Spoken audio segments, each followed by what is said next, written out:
안녕하세요. 몇 년 전에 있었던 일을 사연으로 보내보려고 이렇게 사연을 씁니다. 저랑 친구인 녀석이 한 명 있는데요. 그 친구와 그 친구의 아내와 있었던 일입니다. 한참 바이러스 때문에 밖에서 술을 마시거나 각종 모임을 하기가 껄끄러울 때 있었던 이야기입니다. 아무래도 영업시간 제한이 있어서 밖에서 술을 마시기가 어려웠잖아요. 지금은 조금 완화가 됐긴 하지만 언제 또 영업 제한이 걸릴지 모르겠네요. 아무튼 그런 영업 제한 때문에 편하게 술 마시기도 어렵고 그래서 친구네 집에서 술을 마셨습니다. 그 친구는 저와 군대 동기에다가 5년 전 전역한 이후에도 꾸준히 연락하고 지낸 매우 가까운 사이입니다. 저와 친구는 군대 전역 후에 빨리 취업을 하게 됐고 각자 여자친구가 있어서 빨리 결혼까지 하게 됐네요. 그래서 어린 나이에 집안의 도움을 많이 받아서 빨리 결혼을 할 수 있게 됐고 지금은 나름대로 행복한 가정을 꾸리고 살고 있습니다. 저와 친구가 친한 사이였기 때문에 친구의 아내도 제 아내와 무척 가까웠습니다. 우리는 서로의 집으로 가며 부부 동반 모임을 즐겼지요. 함께 여행도 많이 가고 캠핑도 몇 번 갔습니다. 그렇게 가깝게 지내다 보니까 뭘 하더라도 같이 하게 되는 경향이 좀 생기더라고요. 그러던 어느 날 제가 친구 아내에게 느껴서는 안 될 감정을 느끼게 된 계기가 있습니다. 스스로 생각해도 참 한심하고 위험하다는 생각이 드는데 그때는 참으로 모든 게 혼란스러웠습니다. 문제의 발단은 한 달 전 저녁이었습니다. 우리 부부와 친구네 부부가 백화점에서 쇼핑하다가 우연히 서로를 만났고 함께 쇼핑을 하다가 저녁까지 먹게 된 겁니다. 백화점은 해운대 센텀시티에 있는 신세계 백화점이었는데 거기에 음식점이 많이 있거든요. 워낙에 백화점이 크다 보니 쇼핑하는 데에만 엄청난 시간이 걸렸고 발도 아프고 해서 따로 어디 가지 않고 백화점 안에 있는 식당가에서 함께 저녁을 먹으며 여러 대화를 이어갔습니다. 식사를 거의 다 할 때쯤 친구의 아내가 잠시 화장실에 다녀오겠다며 급히 일어서더군요. 그렇게 5분쯤 지났을 때 마침 저도 화장실이 급해 겸사겸사 일어났지요. 밥 다 먹고 운전도 해야 하는데 본격적으로 운전하기 전에 깔끔하게 화장실 다녀오는 게 좋잖아요. 그런데 화장실을 가던 중 통로 앞에 넘어져 있는 친구의 아내를 본 겁니다. 저는 화들짝 놀라서 친구의 아내에게 달려가 왜 그러냐고 물어봤는데 여기 청소를 해서 그런지 바닥이 너무 미끄러워서 넘어졌다고 하더라고요. 근데 다리가 아픈지 끙끙거리면서 제대로 일어서지를 못했습니다. 그래서 발목이 너무 아프다며 일단은 근처의 의자로 친구의 아내를 옮겼습니다. 저는 친구에게 전화해 지금 재수씨가 발목을 삐어서 편한 신발을 신어야 할 것 같다며 차에 가서 편한 슬리퍼 같은 신발 있으면 가져와 달라고 말했고 친구가 올 때까지 일단 응급처치를 해야겠다고 생각했습니다. 발목 쪽을 만져보니 통증을 너무 강하게 느끼길래 일단 신발을 벗자고 말했습니다. 그렇게 친구의 아내 신발을 벗기는데 저도 모르게 시선이 친구 아내의 발과 다리로 향하더군요. 제 아내보다 하얗고 일자로 예쁘게 뻗은 그녀의 다리는 저의 시선을 완전히 사로잡았고 그녀의 예쁜 발이 꼼지락거리는 게 너무 눈에 들어오더군요. 발도 정말 작았습니다. 그 작은 발이 너무나 귀엽더군요. 저는 친구 아내의 다리를 보면서도 몹쓸 생각은 안 된다고 생각했으나 자꾸만 온갖 생각이 들면서 평정심을 잃었습니다. 아프냐고 물어보는 걸 핑계로 저는 그녀의 발과 다리를 케어해줬던 거죠. 그렇게 계속 주물러 주다 보니 친구의 아내가 이제 좀 그만 만지면 안 되냐고 하는 겁니다. 그래서 저는 당황하며 그런 게 아니라 혹시나 다른 데가 또 아프지 않을까 해서 그렇다며 말도 안 되는 변명을 늘어놨습니다. 그러자 친구의 아내는 피식 웃으며 예뻐서 그렇게 만지는 거 아니냐며 웃음을 보이더군요. 그 후로 저는 친구의 아내와 어깨동무를 하고 쩔뚝거리며 함께 식당가로 걸음을 옮겼습니다. 가는 도중 분위기가 냉랭한 것이 뭔가 서먹했는데 어느 순간 그녀가 제게 이리 묻더군요. 그렇게 발이랑 다리를 주물럭거릴 정도로 예뻤냐고 다음에 술 한번 사줘야겠다면서 기분이 좋다는 걸 표현하더군요.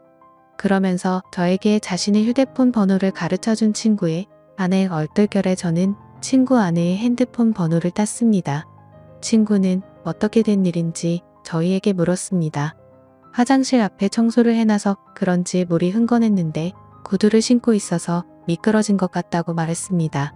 그렇게 재수 씨는 슬리퍼를 신었고 친구는 제게 고맙다는데 순간 그 친구에게 미안하더군요. 저는 친구 사이에 고마운 게 뭐가 있냐며 괜찮다고 했더니 이번 저녁은 자기가 무조건 사겠다고 합니다. 화장실에 다녀온 저는 다시금 후식을 먹기 위해서 숟가락을 들었고 제 아내와 친구 아내와 함께 즐거운 대화를 이어갔습니다.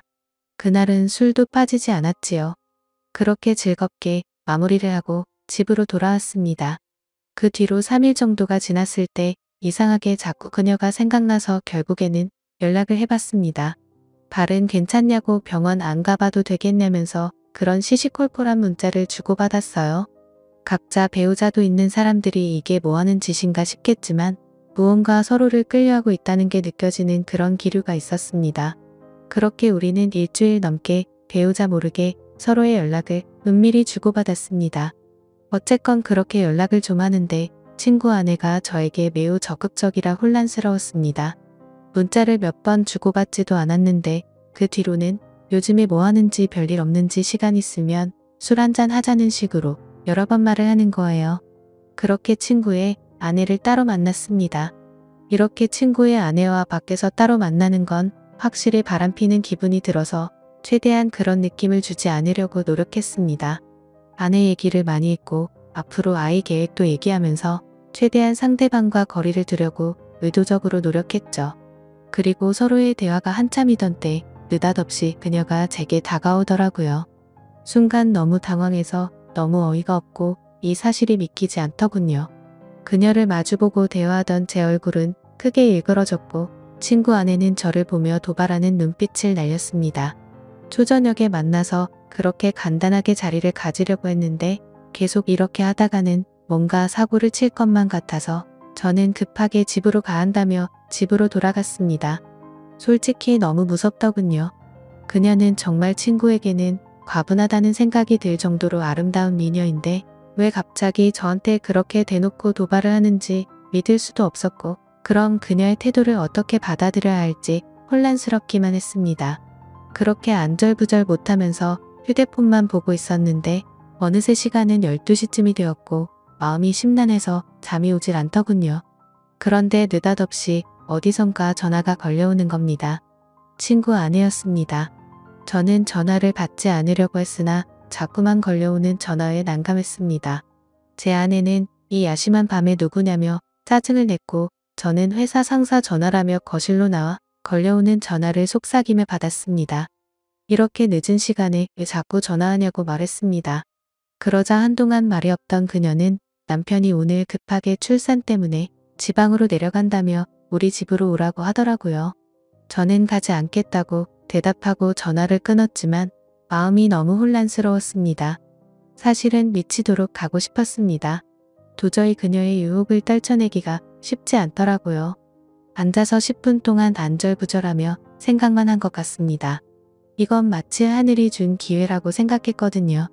아직 혈기왕성한 어린 나이 한 명이라도 더 경험하는 것이 하늘이 나에게 준 축복이 아닐까 하는 생각이 들었습니다.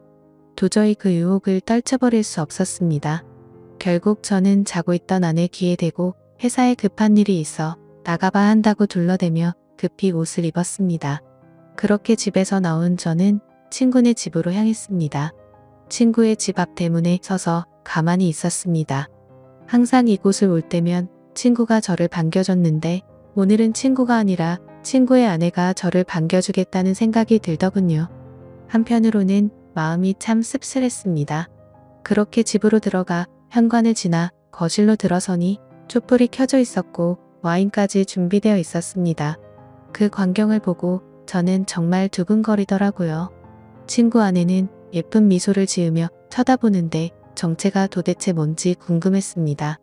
만반의 준비를 하고 친구의 남편을 꼬시는 여자가 정상이라고 생각이 들지 않았거든요. 저는 일단 경계하는 자세로 그녀와 이야기를 이어나갔습니다.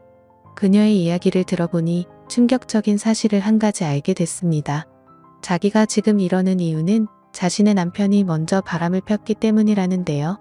남편은 어느 순간부터 출장을 굉장히 많이 가기 시작했고 그런 남편이 의심스러워서 남편의 휴대폰을 조금씩 봤다고 하더라고요. 근데 남편의 휴대폰에는 직장 동료와 주고받은 연락이 상당히 많았는데 그 중에 몇 명의 후배와 나눈 연락은 느낌이 많이 달랐다고 합니다. 심지어 한 명의 후배와 바람을 피운 게 아니고 여러 명의 여자와 동시에 바람을 피우고 있었던 겁니다. 그러니까 그렇게 출장을 핑계대며 항상 외박을 했던 것이었어요. 그래서 자기도 바람을 필 생각으로 저에게 도발을 했다고 말하더라고요. 그렇게 그녀의 이야기를 한동안 듣던 저는 와인에 취해 속 마음을 털어놓았고 결국 그날 이후로 친구 아내와 저는 몰래 만나는 사이가 되었습니다. 어떻게 보면 참 이상하다고 생각할 수도 있지만 서로가 연인처럼 만나면서도 친구 아내의 고민과 깊은 감정까지 주고받았습니다. 그렇게 몇 달이 지나고 여름 휴가를 받게 되는 날이었습니다. 제 친구 녀석은 아니나 다를까 여름 휴가를 받아놓고는 또 장기 출장을 핑계로 누군가와 제주도 여행을 갔더라고요. 그동안 저도 궁금해서 친구에게 이런저런 이야기를 들었는데 저에게 자신의 외도에 대한 이야기를 다 하더라고요. 그래서 저는 이미 친구가 뭘 하는지 확실하게 알고 있으니 마음 편하게 친구의 아내와 바람을 피기 시작했습니다. 어쨌건 저도 출장이 있다고 제 아내를 속인 채 친구네 집으로 들어갔습니다. 아내도 간만에 친정에 다녀온다더군요. 남녀 사이는 정말 복잡하고 어려운 것 같습니다. 이제는 뭐가 옳은 일인지 구분도 안 됩니다. 누가 먼저 잘못을 했고 누가 누구한테 상처를 준 것이 더 이상 아무 의미가 없다고나 할까요? 그냥 저는 지금 이 순간을 최선을 다해 즐기려고 마음먹고 있습니다. 제가 이렇게 만남을 가져도 괜찮은 걸지 의견 부탁드립니다. 감사합니다.